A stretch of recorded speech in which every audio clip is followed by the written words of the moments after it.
Hi, I'm Jamie with Coastal Business Supplies. In this video, we are going to transfer to our rectangle sublimation metal tin right after this.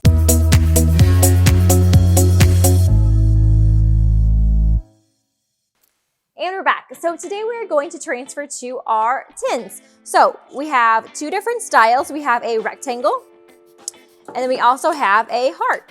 So these are perfect for teachers or, a baby's personalized box, or maybe put a puzzle in it.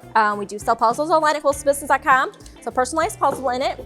So let's get started. Today what you will need to do this process would be a sublimation printer, your sublimation ink and paper, along with a few additional supplies such as your thermal tape, your silicone sheet or Teflon sheet, and gloves. So first with the transfer, it's going to have an aluminum insert that does come separate from the tin. So you're going to want to remove the film, the clear film from the insert.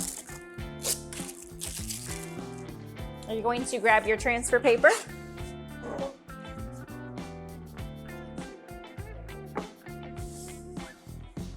Okay, so we're going to get our transfer paper, put our insert on. And we did include a bleed, so you can find instructions and templates available online at coastalbusiness.com. We're just going to tape it down appropriately. Next, we're going to take it to our press. We are going to press with the image face down. So we are going to use a silicone sheet today and just cover our transfer.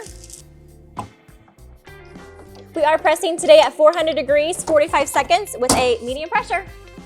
Okay, we're just about done. This is going to be a hot peel.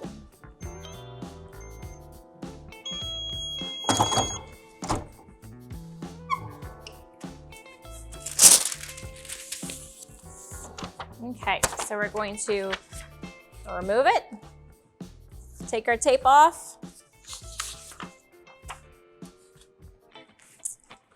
And now for the box. So these are nice size.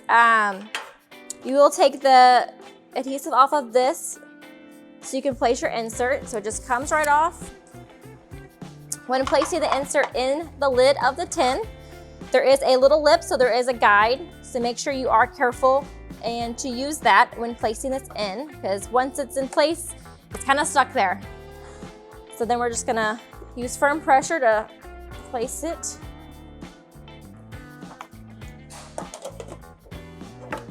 And then we're gonna set on our box. So there you have one personalized metal tin. Thank you for watching our video tutorial, and we'll see you next time.